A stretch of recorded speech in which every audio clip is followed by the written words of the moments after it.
What is going on, everyone? Welcome back to a brand new video. And in today's video, we are going to be looking at two different figures here. We are going to be looking at Mr. Patrick Bateman from American Psycho and Norman Bates from Psycho. So without further ado, let's get right into it. So the first figure we are going to be having a look at is Norman Bates from Psycho. Now, I got both of these figures loose from an eBay seller. So they're not going to have all their accessories with them and everything. They are just going to be as is. Now, Norman here is a McFarlane Toys figure from the Movie Maniacs line from back in the day. So this is not NECA. And it's actually a pretty good figure. Now, I just used to have this figure when I was a kid.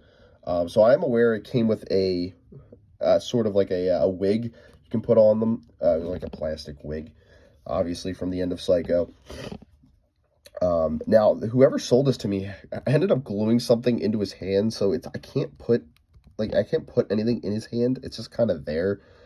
This is like something stuck in it, so unfortunately I will not be able to have him hold a knife or anything, but I don't really care. To be honest, the only reason I got this figure was so I could get Patrick Bateman, and they kind of came together, and they had a really good deal on the Patrick Bateman, so that's kind of why I ended up getting him. But they did a pretty good job for the most part. I mean, that looks like Anthony Perkins from Psycho. I mean, that's pretty much a dead-on look. I'm actually surprised at how good that head sculpt is. Obviously, he's got his dress on. He's got the dots all around the dress and everything. It's all, it looks pretty good. I mean, it's not too sloppy. He is very dusty, though. He does have some dust in certain areas, so I'm going to end up having to clean him.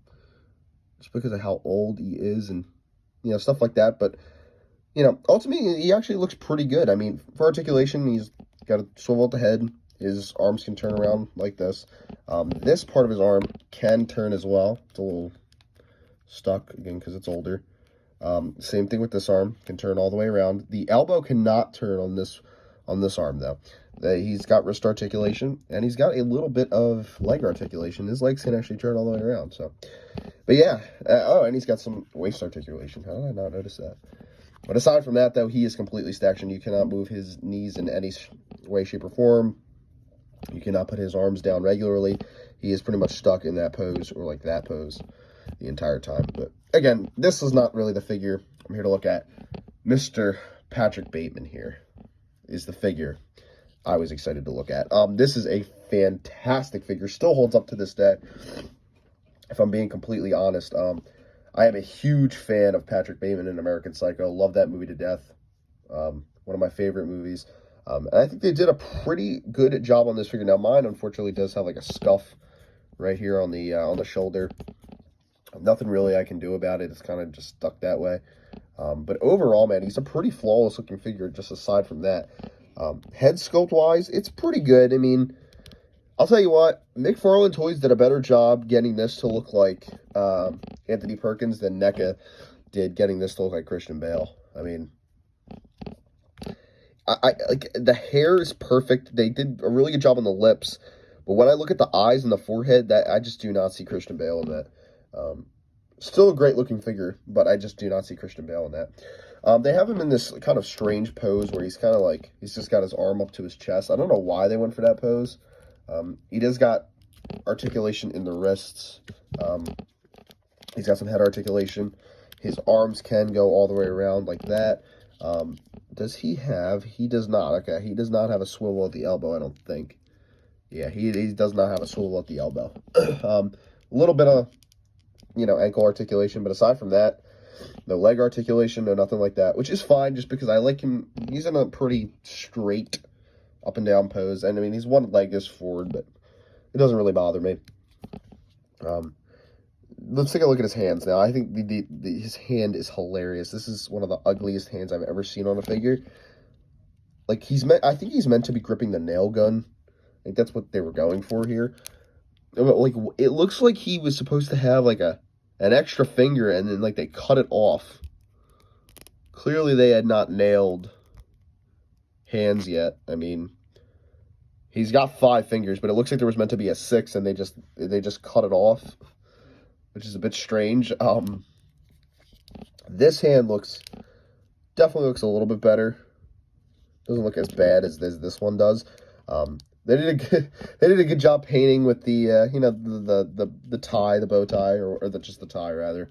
But it's so funny because if you peel this back, you can see the lines in the it's supposed to be like the pinstripe shirt. You can see the lines just cut off as where you're meant to look at it. Like you're meant to see it like that, and then the line is just they just never finished the line.